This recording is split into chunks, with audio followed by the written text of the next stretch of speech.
What's up, YouTubers? So today I'm going to talk to you about 9 lessons learned from my first real estate property. So the first thing that I learned is that you want to understand closing costs. Having a budget around 3 to 8% of a home purchase is usually what is required for closing costs. Now there are different requirements for different types of benefits you may use, like VA loan or cash out refi, um, and all these other different types of benefits that are out there. Every state's different as well, but for my purchase, it required around 3 to 8% of the home's actual purchase price to actually purchase the home due to the all the closing costs that were factored in the home. The second thing that I learned from my first real estate property was you always want to have extra cash on hand. The reason why is because you're going to have to pay for surveys, you're going to have to pay for repairs in case repairs are needed, you're going to have to pay for the realtor in case the realtor wants their money up front, and so on and so forth. There's always something that needs to be paid on the outside, or something that might have to be paid before you even purchase the home. So having that extra cash on hand is a good idea to have. The number 3 thing is don't jump on the first thing that you see. There were a couple properties that I saw before even buying this first home that I purchased, and I was upset because they got bought up. I'm thinking, oh, there'll never be something like that on the market again. Turns out there was. I was able to purchase the property that I purchased now, and then after I purchased this property, I found other good deals that were also popping up in the market one by one. So just remember, take your time. There's always going to be a possible property that's going to be on the market that you can buy. Just take your time and find the one that fits right for you. Number 4, make sure you do an inspection. I know with the whole COVID thing that was going on, people were buying up properties sight unseen. Never do that. The people that were doing that had very, very deep pockets. Never ever buy a property sight unseen. I do have a book that's listed into my links, which I'll show you in the video, that describes me actually purchasing a property. It was a piece of land that I purchased in Kentucky. I bought it sight unseen, but that's because I didn't know exactly what I was doing, and I just wanted to see what the real estate process was like. Don't recommend anybody else doing that, but if you want to see how that played out, you can check out my book. It's free. It's on Amazon Kindle. So check it out. Number 5, negotiate if you can. So when you're currently in the process of buying your home, you can decide if you want to purchase the property for the listing price or negotiate with the realtor and the seller's realtor whatever purchase price you want to purchase the home for. So the one thing you don't want to fall into is buyer's remorse. Buyer's remorse is usually where people buy these overpriced properties and they realize that they pay too much for their property. In a nutshell, for me, I believe that I know I paid a little bit over the price of what my property is worth, but I'm still okay with what I paid with what the property was actually worth according to its tax assessed value. For instance, my property, I paid $100,000 for it. I think that property was only worth about $75,000. That property is currently being rented out, so I'm kind of recuperating that extra $25,000 that I overpaid for the property. So I'm breaking even. When you go into real estate, remember it's a long-term game, so make sure you have a real reason why you want to use that property, whether you want to live in it or rent it. Number 6, have a real inspector come with you to inspect the property.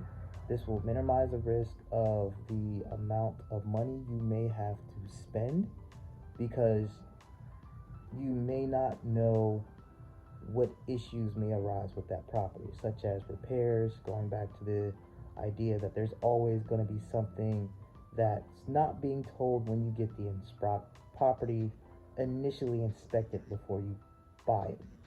So, for example, when I went to my property, I didn't have an inspector with me. I had my godfather with me, who pretty much was a plumber and could only show me what was going on in the plumbing aspect of the property, and immediately told me that, yeah, there's stuff that has to be fixed. So that's money coming out of my pocket that I would have to pay if the property wasn't being currently rented out. So I was okay with buying it because the tenant didn't mind those issues, and I didn't mind those issues since I wasn't living in the house. But that's still something I'm going to have to revisit if I ever decide to live in that property. So just make sure, if you can, have an actual inspector come with you to thoroughly inspect the property, or a contractor to come in and tell you how much it's going to cost to fix these things if they need to be fixed. Number 7, have a good realtor walk with you through the process. I had a realtor who was very phenomenal, showed me everything that needed to be done, knew about the area, and knew how the process worked. I did have some times where the information that was coming back and forth wasn't very great in a communicative way, but I just kept being very informative and following up with the realtor just to make sure, because we were in a hot market at the time, to be honest, and the homes were selling like hotcakes. So I had to be very quick. With this being my first property and all, it was a very interesting process to see how quickly this realtor was able to communicate with me on buying this property. Number 8, don't overpay for your property. So again, going back to what I did overpay for my property, which is why I'm telling you not to overpay for your property. You do not want to have buyer's remorse. I don't have buyer's remorse though.